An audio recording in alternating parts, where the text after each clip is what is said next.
I overheard my wife whisper, "Send the hit team tomorrow." At first, I thought I misheard, but then I remembered. She never knew I used to be a sniper. Please stay with me as I tell you my story, and please do not forget to support our channel by subscribing, liking, and sharing this with someone who needs to hear it. I had just wrapped up a late-night client meeting in my home office, still in my work shirt, loosening my tie, when I heard her voice drift down the hallway from our bedroom. At first, I thought she was talking to her sister, or maybe her boss. She always had late-night calls. But this time, it was different. Her voice was low, like she didn't want anyone hearing. So I paused. Quietly, I shifted behind the door frame and waited, the hallway light barely illuminating the slightly ajar bedroom. "Send the hit team tomorrow. Make it clean. He won't be a problem by the weekend." I stood there frozen. For a split second, my brain tried to rationalize it. Maybe she was watching a show? Practicing lines for a play? But no, she wasn't an actress, and the voice I heard wasn't fictional. It was hers, calm, composed, deadly serious. And that's when it hit me. She didn't know I used to be a sniper. She didn't know I could read a voice like a topographic map, pick apart the layers, identify fear, confidence, guilt. What I heard wasn't pretend. It was a plan. And it was about me. I backed up like I'd touched fire. Slowly, I knocked over my water bottle on the console table, just loud enough. Her voice stopped immediately. The bedroom door clicked closed. A second later, she opened it like nothing had happened, like she hadn't just sentenced me to death. "Need help, babe?" I swallowed hard and smiled. "Nah, just dropped something. All good." She came over, kissed me on the cheek, and walked off like she hadn't just chilled my blood. That kiss, it felt colder than the barrel of my old rifle. That night, I lay in bed beside her, her head resting on my chest like it had for the past 6 years, and I couldn't move. I couldn't breathe. Every beat of my heart felt like a countdown. I stared at the ceiling, and every minute dragged by like a ghost whispering in my ear. I thought about all the times she made me laugh. The surprise anniversary getaway to the cabin in the woods. The time she stayed up for 2 nights nursing me through one of my worst PTSD relapses. The mornings she made my coffee just the way I liked it. 2 sugars, no cream. And now, I couldn't stop wondering, was all of it fake? Had she always been playing me? I remember once, a friend of mine from my old unit told me, "You can train for war, but you can't train for betrayal." That hits different. I never really got it, until that night. I stared at her face in the dark, bathed in the moonlight coming through the window, and I tried to read her expression. Was she sleeping peacefully, or waiting for me to drop my guard? That line kept looping in my head like a broken radio. "Send the hit team tomorrow." Why tomorrow? Why a team? Who else was in on this? And then the most terrifying question of all struck me. How long has she been planning this? I wasn't just scared. I was hurt. Broken. I started replaying every moment of our relationship in my head, looking for clues, for cracks I'd missed. My training taught me to look for threats, but I'd never thought I'd need to scan my own. And I knew in that moment, I couldn't confront her. Not yet. I had to play along, smile like a fool, sleep next to her like nothing had changed. I knew how to kill. I knew how to survive. But I didn't know how to unlove someone who looked you in the eyes while plotting your death. So please stay with me. What happened next changed everything. This isn't just a story about betrayal. It's about what you do when love turns into the most dangerous weapon of all. It's hard to describe the feeling of waking up next to someone who might be plotting your death. I watched her stretch that morning, hair a mess, yawning, rubbing sleep from her eyes. She looked like everything I used to believe in. And yet every smile, every touch, it all felt calculated now. As if I was living with a stranger wearing my wife's skin. We met 7 years ago in a coffee shop on a rainy Tuesday. I had just left active duty. I was raw, numb from war, lost in civilian life. She bumped into me, spilled my drink, and then bought me another one before I could even speak. I remember thinking, that's the kind of person who deserves protection. She asked what I did, and I told her I worked in security. She never pushed. I figured that was respect. Now I think it was strategy. We fell fast. Too fast, maybe. Within a year, we were married. She wanted the beach wedding. I didn't care. I would have married her in a bunker. She cried when I gave her my dog tags as part of my vows. She said she'd never felt safer with anyone. I believed her. Looking back, there were red flags, but they were wrapped in moments that felt too pure to question. Her phone always face down. Random late night, work emergencies. A strange hesitation whenever I mentioned old military buddies. She had this way of changing the subject so gently I never noticed. Her instincts were masterful, never defensive, just redirecting. I told her things I never told anyone. About the mission in Mosul. About the kid I couldn't save. About the nightmares that made me wake up gasping for air. She'd hold me and say, "You're home now. You're safe." God, I wanted that to be true. I wanted to believe I was finally safe. That morning, after I overheard her call, she made me pancakes, my favorite. Blueberry, extra syrup. She sat across from me at the table, humming to herself like nothing was wrong. Her phone buzzed. She flipped it face down again. "Who's that?" I asked casually. "Work. The campaign's heating up." "Right. The mayoral campaign she was managing." That's what she told me. She was always networking, always on the phone. I used to think she was just ambitious. Now I was wondering if politics was just her cover. As I ate, she reached across and wiped syrup from my lip. That single gesture, so intimate, so familiar, felt like a knife turning in my chest. How could someone be so soft while hiding something so brutal? Later that afternoon, I pretended to take a nap, but instead watched her from the hallway camera I'd installed during my private security days. She was in the study, pacing, talking on her second phone, the one she thought I didn't know about. Her voice was lower than before, harder to hear, but her posture said everything. She wasn't nervous. She was in control. That was the moment I stopped doubting. Whatever this was, she wasn't being forced. She wasn't in danger. She was running the operation. I went back through our old photo albums that night. Our trip to Maine, our anniversary in San Diego, her birthday in Paris. And with every smile I saw in those pictures, I wondered, was she already planning it back then? Did she pick me because I was a ghost? A man trained to disappear? Or did she fall in love and then change? And here's the part that really broke me. If you had asked me one day before that phone call who I trusted most in this world, I would have said her. Without hesitation. I would have laid down my life for her. Hell, I thought I already had, emotionally, mentally. Now I was trying to figure out if she'd always been this person, or if something changed. Something I caused. Maybe I shared too much. Maybe I made her afraid. Or maybe I was just a means to an end all along. The woman I thought I knew would have died to protect me. But the woman in my house was planning to make me disappear. And I didn't know which one was real anymore. I needed proof. Maybe it was my training, or maybe it was the part of me that still hoped this was all some colossal misunderstanding. But deep down, I already knew. I just couldn't accept it yet. So I set a trap. I waited until she left for her afternoon run. The same route, the same playlist, like clockwork. As soon as she turned the corner down the block, I went into the bedroom, pulled out the shoebox I kept behind the closet wall, and retrieved my old surveillance gear. Micro-listening device. Motion-activated recorder. Secure cloud upload. I tucked one mic into the underside of her nightstand drawer, another behind the light switch plate in her office, and finally one in the living room vase she always kept near the window. Then I waited. That night, I acted normal. We watched our usual crime series. Ironic, I know. She rested her head on my chest and laughed at the detective's punchlines, all while I stared at the screen, barely breathing. The next morning, I downloaded the recordings to my laptop. The file from the bedroom was quiet, just drawer noise, clothes rustling, ambient hums. The office file, though, that one hit like a sniper round. He's still here. Yes, he suspects something, I can tell. No, he doesn't know about the Phoenix file. If he finds that, we're done. Phoenix file? She paused for a long time. I can't stall much longer. If this drags out, we lose funding. The board won't wait. Make sure it's handled. My stomach dropped. This wasn't about a personal vendetta anymore. This was organized. Funded. Monitored.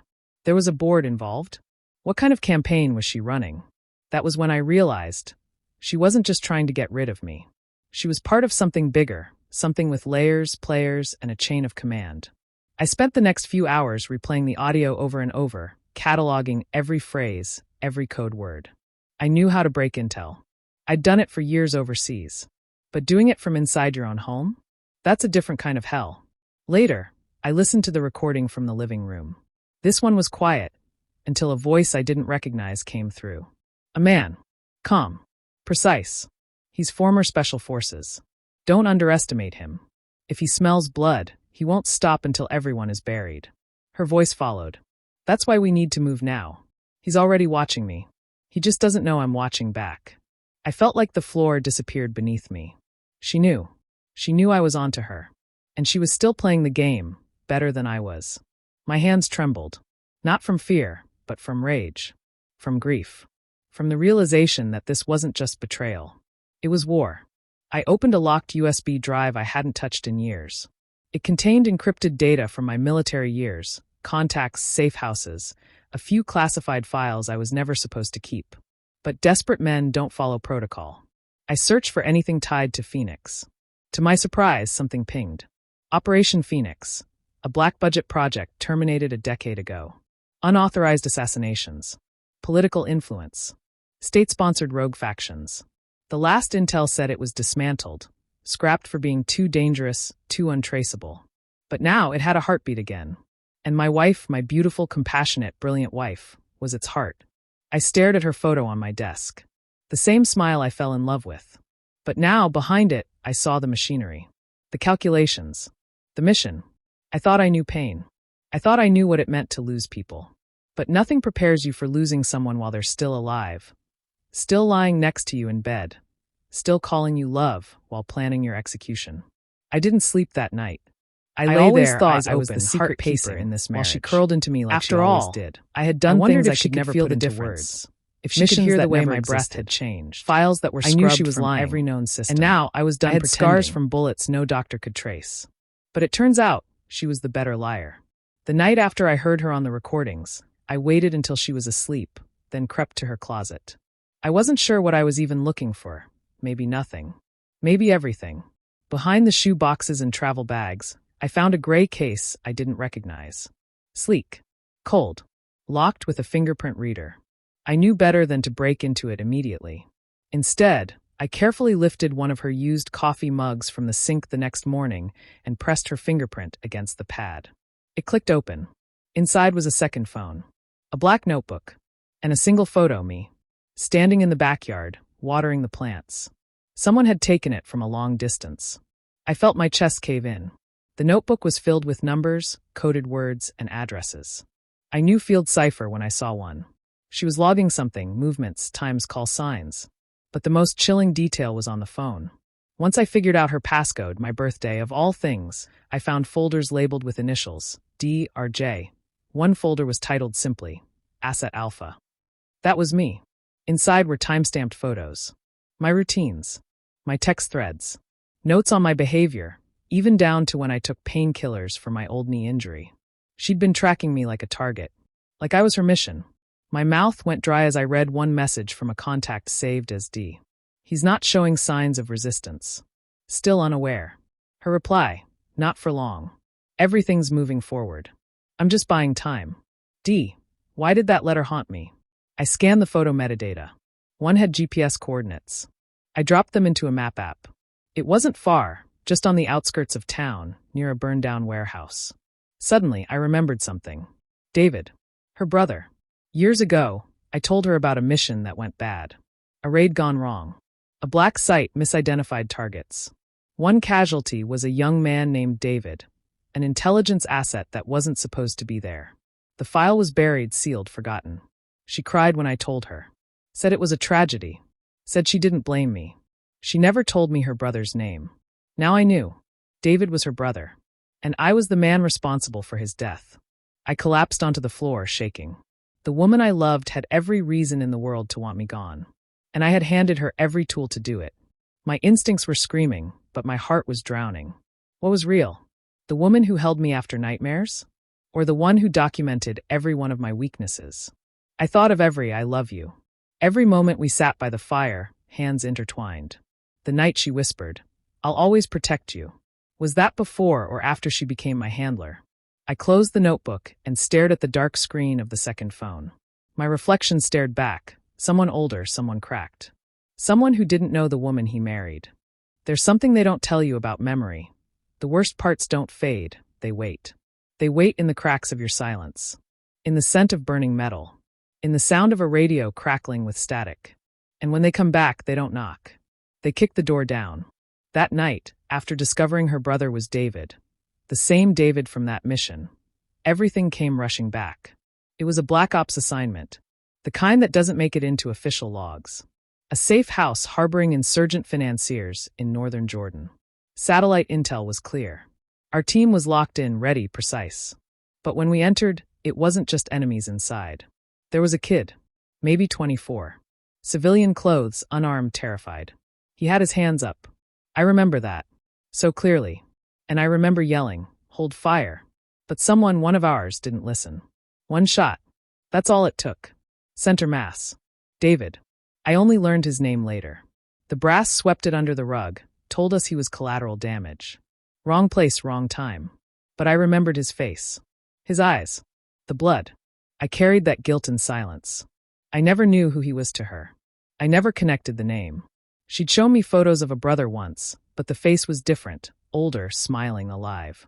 I had no reason to match the two. Until now. Suddenly, all the pieces made sense. How she found me. Why she never pushed about my past. Why she waited to strike. She had to build the perfect story. Let the guilt grow roots inside me. Make sure I trusted her completely before turning the blade. And she succeeded. I stood in my study that night, staring out the window, and I remembered something else, David's last words. He tried to speak, blood pouring from his chest. I knelt beside him, pressed my hands over the wound, whispering, "Stay with me." But he just looked up, eyes wide, and mouthed a name. At the time, I thought it was nonsense. Maybe delirium. Now I know. He said her name. He died thinking of his sister. And I was the man who let him die. My hands gripped the edge of the desk until my knuckles turned white. The guilt that I'd buried under missions and medals surged through me like a flood. I pulled out the old journal I kept from my time overseas. I flipped to the page from that mission, scribbled with radio times, names, commands. And there it was, right in the corner, written in a moment of pain I barely remembered. Civilian. One casualty. Initials DM. David Monroe. Her last name before she married me. She must have searched through classified networks, hunted down every file, every report. She must have known what I did before she ever said hello in that coffee shop. This wasn't about revenge anymore. It was ritual. A slow, personal execution disguised as love. But then another thought crept in, one I didn't want to admit. What if part of her did fall in love with me? What if that was the tragedy? That she came to destroy me, and then didn't know how to stop? Because for all her planning, she hadn't killed me yet. And she could have. She had the means, the people, the time. Instead, she waited. Watched. Maybe she was torn in two, just like I was. Maybe the only thing more dangerous than her hate was her confusion. And maybe the only thing more dangerous than my guilt was what I'd do with it. I wasn't going to wait around for a bullet in the back. If she was going to end me, she'd have to earn it. That morning, she told me she was meeting a campaign donor for dinner, some political guy she'd mentioned before. I nodded, smiled, kissed her on the cheek. "Be safe," I said. She winked and replied, "Always." She left at 6:03 p.m. By 6:10, I was gone too, but not out of town. I doubled back using a dirt trail behind our property, parked in a garage I'd rented under a fake name weeks ago for emergencies, and set up shop. I'd packed a duffel bag with essentials: encrypted radio, thermal scope, suppressed sidearm, burner phone, cash, a small drone. This wasn't paranoia anymore. This was survival. I launched the drone first. Quiet, nearly invisible. It hovered 3 blocks from the house, high enough to avoid attention, close enough to catch every angle. I watched the feed on my tablet, heart pounding like a war drum. At exactly 7 p.m., a black SUV pulled up. Tinted windows. No plates. 3 men got out, tall, broad, dressed like private security, but moved like former military. They weren't delivery guys. They weren't friends. And they didn't knock. They went around the back, just like I used to. One had a crowbar. Another, a duffel of tools. The third? He carried nothing. That one worried me. I magnified the drone's lens and got a better look. His eyes scanned everything. Every tree. Every shadow. He wasn't just part of the team. He was leading it. I recognized that look. It was the same one I used to wear. These weren't amateurs. This was a hit team. And she had sent them. I switched to thermal. No sign of her in the house. She was really gone, or maybe just not stupid enough to be there when it happened. I watched as the team entered the back door. Silent, clean, professional. 2 moved upstairs. 1 remained in the kitchen, monitoring entry points. I activated the emergency override on the security system I'd built before we ever got married. Cameras on. Mic recording. Door sensors pinging back data to my tablet in real time. This house was still my battlefield. I tapped into the living room speaker. "Smile for the cameras, boy." The one in the kitchen froze. He looked up. The others came rushing down. I switched the lights off remotely, then activated the strobes in the hallway, disorienting, flashing in erratic pattern. The house was now a trap. I sprinted across the side lawn and slipped through a crawl space I'd built during renovations. I emerged in the basement silent. Years of combat taught me one thing above all: don't meet force with force, meet it with misdirection. They had the numbers, but I had the house. One of them entered the basement with a flashlight. His footsteps were heavy. Rushed. That was his first mistake. I moved behind him in the dark and knocked him out cold. His comm buzzed. "Echo 2, you good?" Silence. "Echo 2?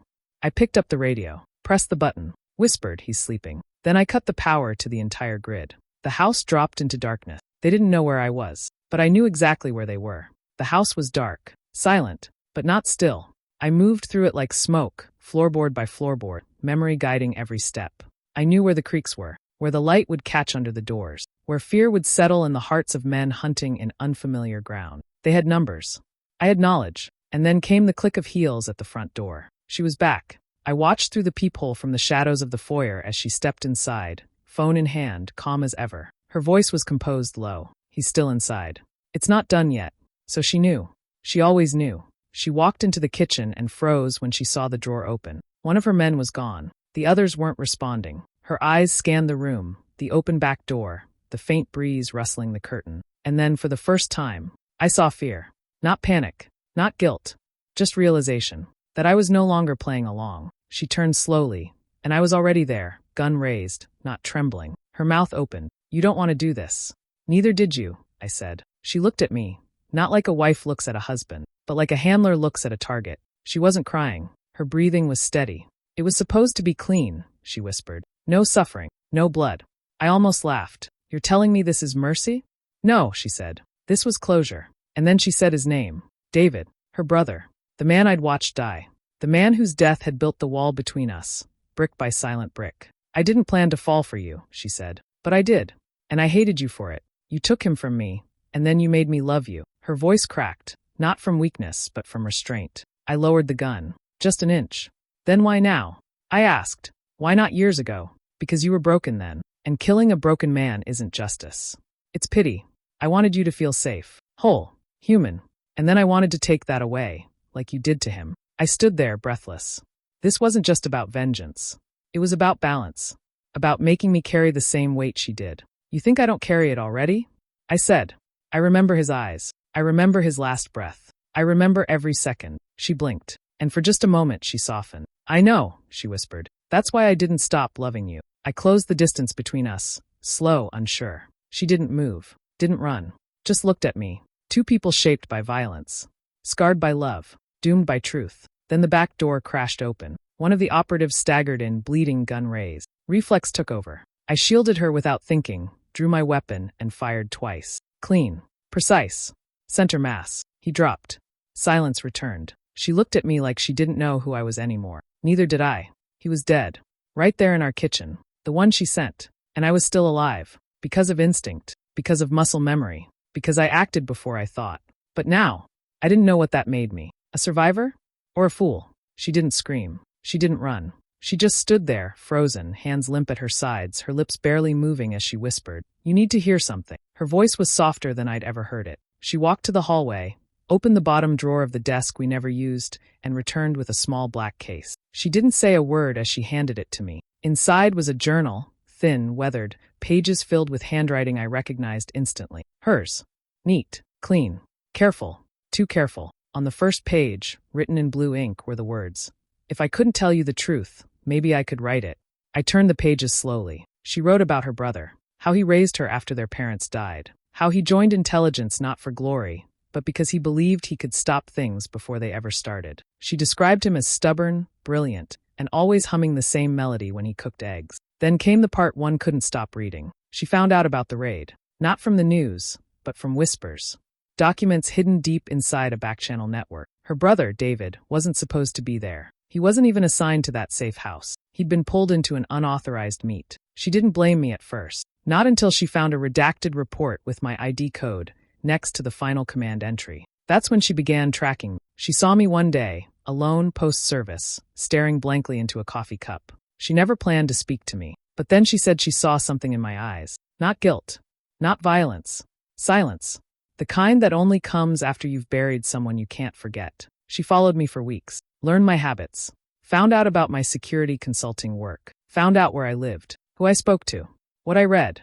What I feared. She wrote, "I thought I would hate him. But the truth was, I pitied him." That pity turned into questions. Those questions turned into coffee. Coffee turned into conversation. And conversation turned into everything else. She admitted she had tried to pull away. Tried to remember her mission. Remember David. Remember what she was supposed to do. But every time I smiled, or held her hand, or told her something I'd never told anyone, the lines blurred more. She kept the journal hidden. She wrote in it only when I was away. And now, on the final page, written shakily and smeared by what might have been tears, was this: "I didn't fall in love with a killer. I fell in love with a man who tried to live with what he did. I wanted justice for David, but I never wanted it to destroy the only good thing I found after he was gone. And now, I don't know who I am anymore. I sat with that for a long time. She never came into the room. She gave me space, not because she was scared, but because she knew there was nothing left to say. Hours passed. Maybe more. I don't remember. Eventually, I found her sitting on the steps outside. Her knees were drawn to her chest, her hair falling into her face, her eyes distant but dry. She didn't look at me when I sat beside her. She just said, "I loved him. I loved you." And I couldn't carry both. I didn't speak. I didn't touch her. I just sat there with her. In the quiet. In the ruins. In the space between what we were and what we could never be again. The house was quiet. Not the kind of quiet that comes with peace, but the kind that arrives when there's nothing left to say. The body had been removed. No sirens. No police. No reports. We didn't call anyone. We didn't have to. She made one call to a contact I didn't recognize, and within an hour, the mess was gone. Just like that. Like it never happened. She didn't look at me for the rest of that day. I didn't look at her either, but we were always in the same room, breathing the same air, drowning in the same silence. The next morning, she was gone. No note. No goodbye. Just her side of the closet, empty. Her toothbrush gone. The photos from the hallway walls removed. Only the nail holes left behind, like scars. I didn't try to follow her. Part of me knew I never really had her to begin with. And part of me still didn't know if I would pull the trigger if I ever saw her again, or fall into her arms. In the days that followed, I packed up what was left of my life. I kept the journal. I burned the rest. I moved into a small place up north, near the edge of a forest. Somewhere no one asked questions. Somewhere no one knew my name. I started walking again. At dawn.